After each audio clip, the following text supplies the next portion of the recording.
slow down. The more good evening dear students. आज जो हम करने वाले हैं चैप्टर 2 का जो पार्ट 3 है वो करेंगे barriers of communications. First of all very sorry very late video I because मेरे खुद के एग्ज़ाम्स चल रहे हैं, तो मैं उसके लिए भी प्रिपेयर कर रही हूँ और वीडियोस के लिए भी कर रही हूँ, सो दैट्स वाई सॉरी। चलिए let's move forward. Barriers to communication. Okay, everybody try to communicate but not all communication is successful, that is। so ये लाइन से ये पता लग रहा है कि देखिए हर कोई लाइक कम्युनिकेट करना चाहता है, बट ज़रूरी नहीं कि हर कम्युनिकेशन सक्सेसफुल हो। There may be a difference between what is intended as the message and what is understood. भैया एक और मतलब होता है कि आप लाइक क्या बताना चाह रहे हो, ठीक है, और क्या समझा जा रहा है, ठीक है। Communicator, barrier and receiver.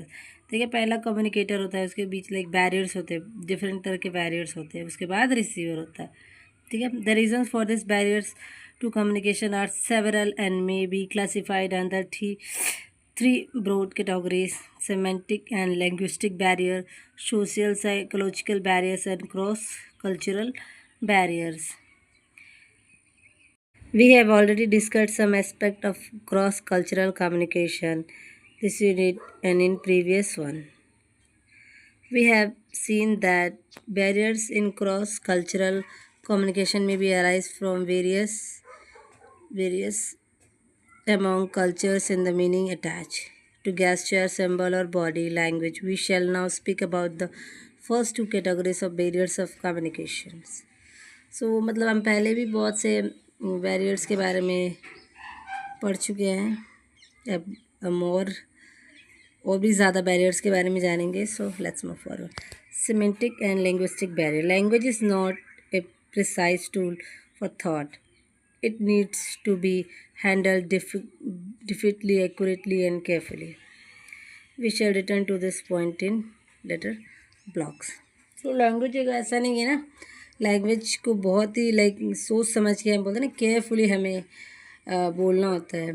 सो इस पेज को हम थोड़ा लेटर पे करेंगे, ये बुक में ये बोल रहा है। सो एम्बिग्यूटी इन एक्सप्रेशन। एम्बिग्यूटी मीनिंग अगर हम हिंदी में बोले तो अस्पष्टता, ठीक है।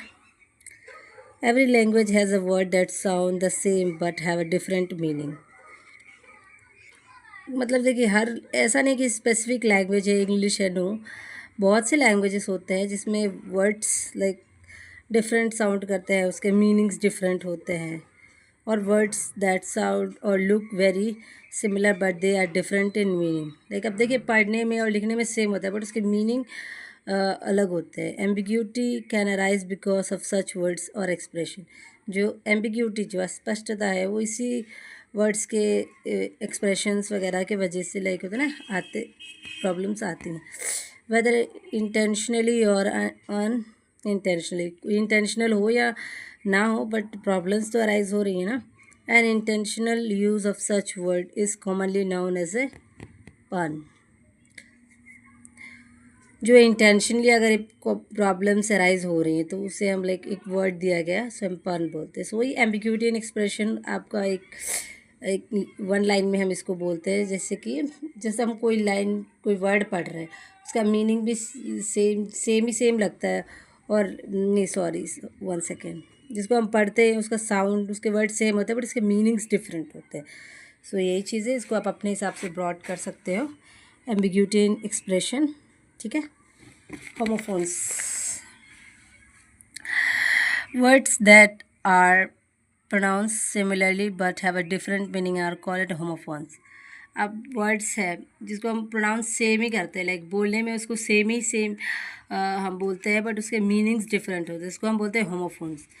Here are some examples. So देखिए सी, अब सी होता है लाइक समुद्र वगैरह को बोलते हैं, लेकिन सी होता है देखना, बट पढ़ रहे हैं सेम ना, बट मीनिंग्स डिफरेंट है। Site, I wait, check, week, lose, loss. So पढ़ने में सेम है बट इसके मीनिंग्स डिफरेंट है, ठीक है। सो ये होमोफोन्स होते हैं। सो आप वन लाइन में चाहे आप अपने हिसाब से ब्रॉड करोगे तो यही बोल सकते हो ना कि लाइक प्रोनाउंस सिमिलर होता है बट मीनिंग्स इसके डिफरेंट होते हैं। एक दो एग्जांपल्स दे देना। सो यही होता है होमोफोन्स, सो ज़्यादा टफ नहीं है ये पॉइंट। आप ऐसे पॉइंट वाइज याद रख सकते हो, जैसे कि एम्बिग्यूटी इन एक्सप्रेशन, होमोफोन्स। अब हम नेक्स्ट करते हैं contextual meaning and speech acts. Languages as used in communication has the property that much of meanings is derived from the intention and the context of an utterance. Language is used to perform a speech act such as giving an order, extending an invitation, and so on. The sentence Ram, the door is open, can be interpreted in at least 5 ways depending on the context. As an invitation, Ram, come in. As a command, Ram, close the door. As a warning, Ram, be careful. As a statement, intent, Ram, we are open for discussion. As a dismissal, Ram, you can leave. As an exclamation of surprise, my God, someone has broken into house. As a warning, Ram, don't do any mischievous things lest someone should be you. So contextual in meaning, तो ये चीज़ें अब हम इसको समझते हैं। अब language है जिस like a contextual meaning and speech act. तो जब हम लैंग्वेज को यूज़ करते हैं तो हम उसको है ना ऑर्डर की तरह भी यूज़ कर सकते हैं, एक इनविटेशन की तरह भी कर सकते हैं। सो ये चीज़ें बोली जा रही है, तो हमें एटलीस्ट 7 वेज दिखा रहे हैं यहाँ पे हमें, 7 तरीक़ों से अगर हम कह सकते हैं कि हम बोल सकते हैं, जैसे कि अब राम कम इन, ये एक तरह का इनविटेशन है, ठीक है। As a warning, Ram be careful. As a command, Ram close the door. So हम लाइक लैंग्वेज को डिफरेंट वे में यूज़ कर सकते हैं। ऐसा नहीं कि there is only one way to use this languages, we can use in a different way. So that's the meaning of this line. So इसको आप अपने तरह से इजी वे में लाइक बोल सकते हो ना, कि हम लैंग्वेज को बहुत तरीक़ों से यूज़ कर सकते हैं। सो छोटे छोटे लाइक है ना, कैसे बोलूँ मैं आपको, एक सेकंड, छोटे छोटे टॉपिक्स, मतलब एक एक सिंगल टॉपिक्स को थोड़ा थोड़ा समझ के करेंगे ताकि ज़्यादा टफ ना हो एग्ज़ाम के लिए, और हम अपने अकॉर्डिंग लिख सकें। क्योंकि जब हम अपने अकॉर्डिंग लिखते हैं ना तो ज़्यादा टफ नहीं होता, बट हमें सिर्फ हमें ये क्या बोलते हैं पॉइंट्स याद होने चाहिए। Stress and intonation. Stress on a particular syllable in a word in a sentence can be change the meaning drastically in sentence। so ये चीज़ है कि जो एक मीनिंग है पूरे वर्ड का वो सडनली चेंज हो सकता है। जैसे कि they stole the fruit from the garden, जैसे कि उन्होंने गार्डन से फ्रूट को चुराया, ठीक है। They stole the fruit from the garden, they stole the fruit from the garden, they stole the fruit from the garden. The effective use of intonation, the tune in which something is said can be convey a meaning that is not actually said। तो ये जो tune है जिसको effectively use करके मतलब है ना, जैसे कि वो वर्ड बोला ही नहीं गया हो, इस तरीके से। If you hear the word he is quite good, इसलिए कि ही good with the rising tone on good, commonly called comma intonation, you get the impression that the speaker has left something unsaid। so कुछ ऐसा है ना जैसे कुछ बोला ही ना गया हो, कुछ जैसे कि आप जब पढ़ोगे तो लगे कुछ रह गया। he is quite good but what is left unsaid is usually taken to be a negative command, ठीक है। Style, our communication must be made in style appropriate to the occasions। We shall distinguish mainly two styles, formal and informal। so there is two style, that one is formal and another one is informal। using a formal style where the informal one is required may create a comic effect। an informal style where a formal style is expected could be misunderstood by rudeness or lack of etiquette। So 2 types होते हैं style, जिसको हम बोलते हैं formal and informal. जब हम formal style use करें तो जब हमें इनफॉर्मल रिक्वायर्ड होता है, जब हमें लगती है, तो वो एक लाइक कॉमिक इफेक्ट देता है, लाइक फ़नी वे में चला जाता है। But an informal where a formal style is expected, जब हम इनफॉर्मली कम्युनिकेट कर रहे थे, जब वहाँ पे फॉर्मल स्टाइल आता है तो हमें लगता है कि जैसे लाइक बहुत रूडली बोला जा रहा है, ठीक है। सो एक रूड कम्युनिकेशन लाइक क्रिएट होता है। सो ये भी एक बैरियर होता है कम्युनिकेशंस का। The language of a speaker should vary according to the role he is playing. Look at the following statement which more or less convey the same meaning of empathy. I feel your pain. A politician. I hear what you are saying. Call center staff. I see what you mean. A businessman. So ये 3 sentences है जिसे आप इसे और ज़्यादा समझ सकते हो। So next move forward. इतना इम्पोर्टेंटली लाइक ज़्यादा इसको है ना एलाबोरेट करने की ज़रूरत नहीं है। आप अपने हिसाब से चीज़ें बना के लिख सकते हो। सो उसके भी मार्क्स आपको मिल जाएंगे एग्ज़ाम में, ठीक है। Register a jargon acronyms in a certain field certain word have a special meaning. अब कोई सर्टेन जो फील्ड होता है वहाँ पे वर्ड्स के सर्टेन मीनिंग्स होते हैं, ठीक है। Those not from the field may not know that register. अब जो उस फील्ड से नहीं है उसको पता नहीं होगा रजिस्टर क्या है और a particular meaning of word in that field, क्योंकि उस फील्ड में उस वर्ड का एक पर्टिकुलर मीनिंग होगा, ठीक है। Is the word instrument in the field of banking is a cheque और डिमांड ड्राफ्ट। आपको इंस्ट्रूमेंट है बैंकिंग सेक्टर में से चेक और डिमांड ड्राफ्ट की तरह बोला जाता है, ठीक है। सेक्शन में the bundle of 100 notes of the same denomination. Jargon consist a set of word specific to a department. Jargon है जो स्पेसिफिक डिपार्टमेंट है, इसमें बहुत एक सेट होता है वर्ड, ठीक है, जो स्पेसिफिक फील्ड से ही होता है, ठीक है, फील्ड और profession with in its field. Jargon does help in keeping communication short. Jargon जो होता है जो शॉर्ट कम्युनिकेशन को प्रमोट कर रहा होता है, ठीक है, yet effective and even precise. There is a medical jargon, legal jargon, sport jargon, trade jargon, political jargon. For people not in field, jargon may be confusing, irritating, or misleading. A stock market derivative has a little to do with mathematical derivation, and the silly mid-off position do not appear silly to the cricket lover. So jargon जो word है, पहले तो बहुत सारे words होते हैं जो like communications को बहुत ईज़ करने के लिए होता है, और उस स्पेसिफिक फील्ड में ही उसके मीनिंग्स अगर कोई इस फील्ड में ना हो, उस फील्ड से ना हो, तो उसको समझ नहीं आएगा, वो उसको इरिटेटिंग लगेगा, उसको मिसलीडिंग लगेगा, क्योंकि जब वो समझ नहीं आएगा तो उसको वो चीज़ें यूजलेस ही लगेंगी। बट जो उस फील्ड में है उसके लिए तो वो इम्पॉर्टेंट है, शॉर्ट करता है वो कम्युनिकेशंस को। सो यही है register and jargon. So let's move forward. Social and psychological barriers. The attention span of the listener. However interesting a topic, the time span on should not exceed the audience patience or attention span. On the telephone, brevity is essential. Email should always brief. Brevity indicates an effort by speaker to convey the essence of what he wants to say in the best possible way.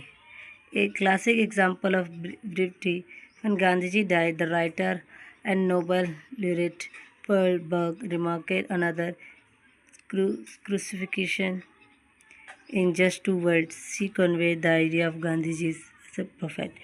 Student, the last speaker at the seminar was very good. Was student B, was he? What did they speak about? Student A, oh, about 2 minutes.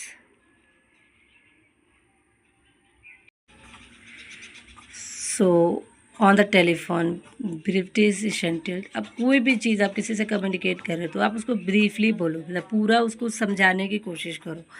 Email should be brief. जो emails भी कर रहे हो पूरा जो भी आपको बोलना है एक एक पॉइंट को ब्रीफली आप उस पर लिखो, ताकि जो जो जो रिसीवर है उसको लगे कि हाँ आपने बहुत से एफर्ट्स डाले हैं, ठीक है, जब आप उसको मैसेज देना चाह रहे हो। Brevity indicates an effort by speaker to convey the essence.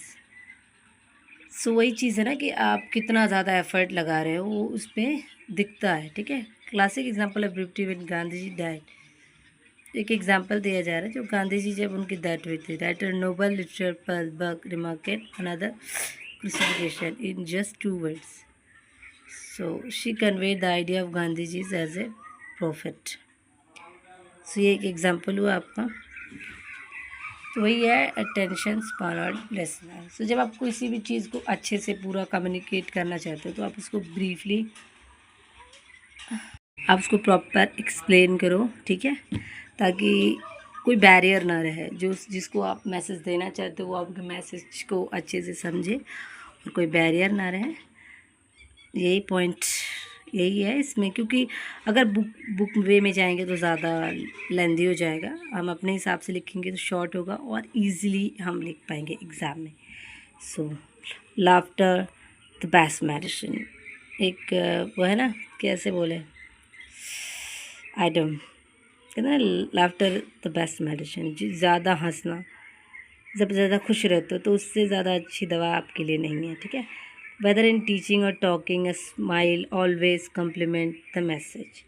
जब आप कुछ भी कोई काम कर रहे थे, जब आप टीच कर रहे हो, बात कर रहे थे, तो स्माइल एक बहुत अच्छा कॉम्प्लीमेंट होता है। मैं एक किसी को दिखाने के लिए, प्रिटेंड करने के लिए कि हाँ आप कितने ज़्यादा इंटरेस्टेड हो, ठीक है। Even a difficult concept can be conveyed through humour, occasional jokes and any could embellish the talk. Eye contact and smile give the listener a feeling togetherness. जो कितना भी टफ पॉइंट क्यों ना हो, आप उसको ना जब आप स्माइल करके आप अच्छे से उनको समझा के चीज़ें करोगे ह्यूमर के थ्रू, जो लाइक हंसा कर लगेगा ना, कि थोड़ा ईज़ करना अपने वे में, क्योंकि एक टीचर को पता है ना उस पॉइंट का मतलब, तो स्टूडेंट को समझाने के लिए उसको थोड़ा ईज़ करना पड़ेगा। तो इस तरह से जब वो समझेगा तो उसके लिए ज़्यादा इजी हो जाता है, ठीक है। Eye contact and smile give the listener a feeling of together. जब आप किसी से आई कॉन्टैक्ट करके उसे पढ़ा रहे होते हो तो ज़्यादा अपनापन उसको दिखता है और ज़्यादा चीज़ें आपसे सुन रहा होता है, वो ज़्यादा समझने की भी कोशिश करेगा, वो डिस्ट्रैक्ट नहीं हो रहा होता उस टाइम पे। When some people are clearly getting impatient and an appropriate joke changes the mood of the group immediately. अब कोई टॉपिक किसी कहीं बात चल रही होती है तो कहता है, अब बंदा सुन सुन के थक जाता है, बट अब वहाँ पे कोई जोक बोल दो आप तो फिर सडनली सबका मूड ही चेंज हो जाता है, ठीक है। Here is an example, A member of an audience look at his watch during a speech. अब जब एक एग्जांपल यहाँ पे दिया जा रहा है कि एक ऑडियंस था, वो अपने वॉच पे बारी बारी देख रहा था during the speech. The speaker के पेट don't mind if someone looks at their watch, but I do get offended if they hold it their ear to see if it has stopped, ठीक है। तो ये एक एग्जाम्पल दिया जा रहा है आपको, इसके थ्रू आप समझे। सो इस पॉइंट को हम एक इजी वे में बोलते हैं, वन लाइन में बोलती हूँ मैं। जैसे कि आप अगर स्माइल के साथ, अच्छे फ्रेश मूड के साथ, आप कितना भी डिफ़िकल्ट से डिफ़िकल्ट पॉइंट आप अगर किसी को समझाना चाह रहे हो तो वो समझ जाएगा। आपको ज़्यादा मेहनत करने की ज़रूरत नहीं पड़ेगी, ठीक है। सो लाफ्टर द बेस्ट मेडिसिन, ठीक है। Let's move forward. External disturbance and the wrong medium. Noise from the surroundings or a mechanical failure can sabotage communication. अब आप कोई कम्युनिकेशन कर रहे हो, बहुत ही आवाज़ आ रही है, ठीक है, कोई मैकेनिकल फेलियर हो जाता है तो वो कम्युनिकेशन को इफ़ेक्ट करेगी, ठीक है। School used a hold an annual drama week in its open courtyard in the evening. Music blurring from a local place or worship forced to rescheduling of the performance to the morning. People who use computerized presentation need have a backup plan in case their equipment mismatched with the host facility or in case there is no assured power supply during their presentation. Each mood or medium communication has a characteristic strength, weakness. Talk filled with the statistics immediately forgettable if is not supplemented with visuals such as a pie diagram, bar graphs discussed. Think our irritation when cricket scores are given verbally in the television commentary rather being flashed on the screen. So इस point से एक इस easy way में हम इसको समझते हैं कि जस्ट लाइक आप कहीं अगर कोई चीज़ के लिए आप प्रिपेयर कर रहे हो, बाहर से नॉइज़ आ रही है तो आप डिस्टर्ब होते हो, आपको रिस्केड्यूल करना पड़ता है, अपनी टाइमिंग्स वगैरह को चेंज करना पड़ता है, ठीक है। कोई भी अगर आप कहीं पे कोई मंदिर वगैरह में चीज़ें कर रहे हो, बाहर से नॉइज़ आ रही है तो आप डिस्ट्रैक्ट हो रहे होते हो, ठीक है। आप कोई क्रिकेट वगैरह ही देख रहे होते हो तो ज़्यादा जब वहाँ से नॉइज़ वगैरह एक्स्ट्रा आते हैं तो भी आप डिस्टर्ब होते हो, आपको ज़्यादा वर्बली से ज़्यादा आप स्क्रीन पर उस चीज़ों को देखना पसंद करते हो, ठीक है। सो ये एक मीनिंग हुआ इसका एक्सटर्नल डिस्टर्बेंस का, कि कोई भी कम्युनिकेशन जब आप कर रहे हो, कोई बाहर से कोई भी नॉइज़ वगैरह आ रही है, कोई भी डिस्टर्बेंस क्रिएट कर रहा है तो एक ये भी एक रीज़न होता है मिसकम्युनिकेशन का. So that's it for the point. Personal bias and strong feelings. People who have strong feelings about a certain issue or people may be an effective listener or reader.